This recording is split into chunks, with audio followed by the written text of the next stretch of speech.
So I called this number 212-580-1483, New York. Otolaryngology, that's Central Park West. It's by Columbus Circle. You can look it up. It says Weill Cornell Otolaryngology. Now, I called, I think it was on the 26th, day after Christmas, and I was on the phone for several, I don't know, it had to have been at least 10 minutes. And I left. I made an appointment for both my mother as well as myself for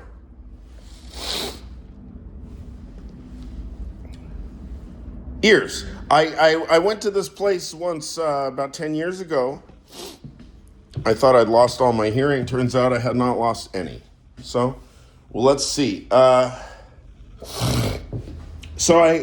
both got to talking, Dale and I.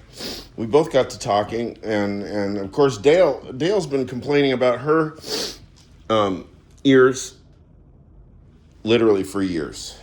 And between COVID and moving house and all of this, we have Dale is older.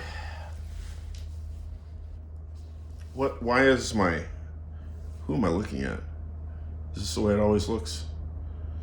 What happened? I'm lower. Dale. So anyway, I called, I made appointment. I made appointment on Friday, and I don't remember the lady's name, but she was cogent. She was coherent. Then she said, well, what's your insurance card number? I said, well, we gave Dale's. Dale has Medicare, and she has supplemental as well. Now, when it comes to me, I'm registered through the marketplace, and the marketplace, they have my address listed as 50 Taffy Place, Brooklyn, New York, 11237.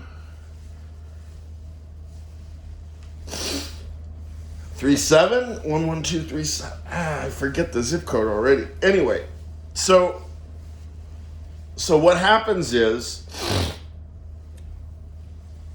that's a former address of mine, and the marketplace, the healthcare marketplace, will not allow me to change the address. And so therefore, given the fact that they demand that every year you have to reshop your health insurance every year and get a new policy. So this year I had Health First. The previous year I had like fucking Metro Plus. The previous year, I mean, it's health insurance in this, and you know how much I pay? Guess how much I pay?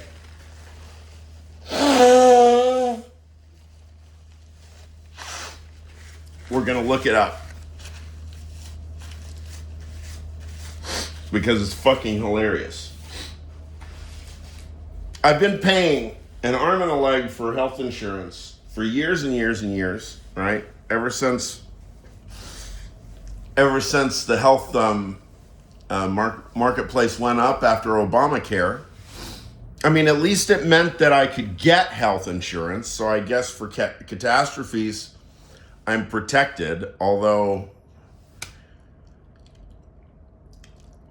I'd like to try. I'd like to dare somebody to take my personal property because of unpaid medical bills.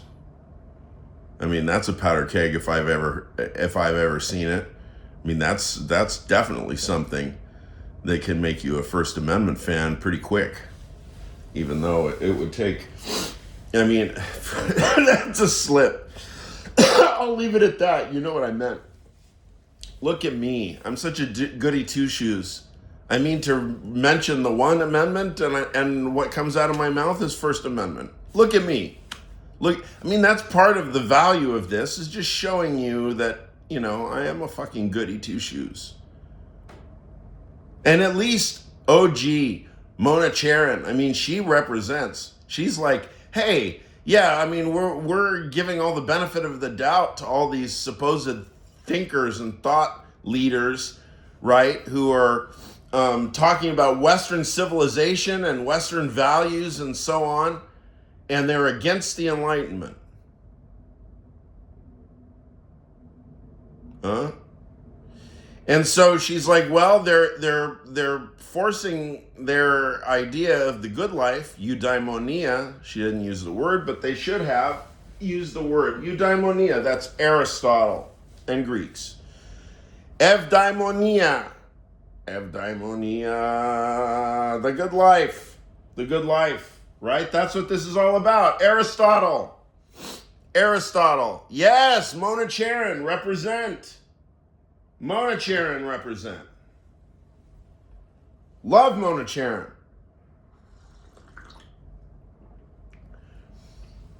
Okay, so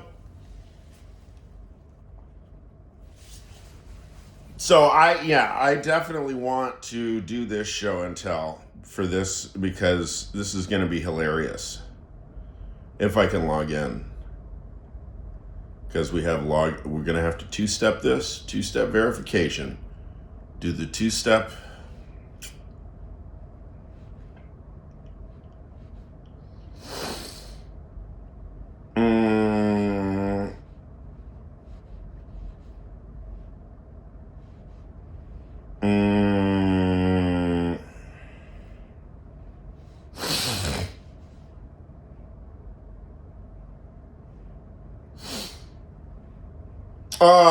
Yeah.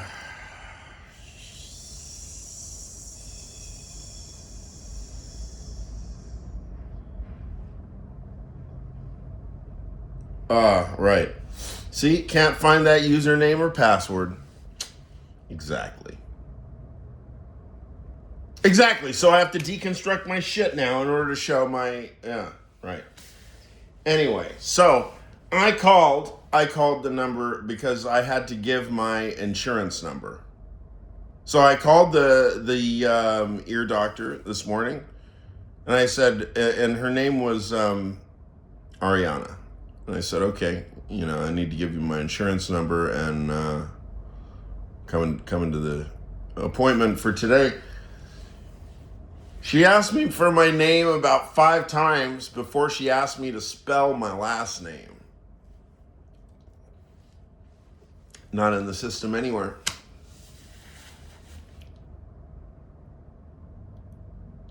I made the appointment on Friday. I was on the phone at least 10 minutes.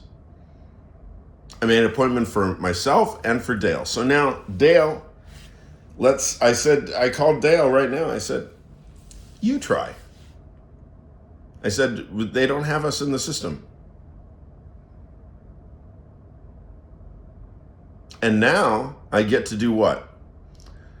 I get to go and buy my medication, which costs over $1,000, of which my health insurance apparently is not going to pay. Now, this happens in waves. It happens in waves. I'll go for 6 months or a year, and my health insurance will pay my medication, and then at various moments, the policy apparently, for no apparent reason, changes. Also, there's big shortages, engineered shortages on stimulants for ADHD. As you all know, except nobody ever talks about it because everybody's ashamed, right? Talk about it. Our balls are in a vice grip now because half of us depend on ADHD medication, and it's being artificially, and the supply is being artificially engineered, that's fucking population control if I've ever heard it. Look, psychotropic cognitive drugs are the bedrock of society now. You cannot artificially manipulate the supply.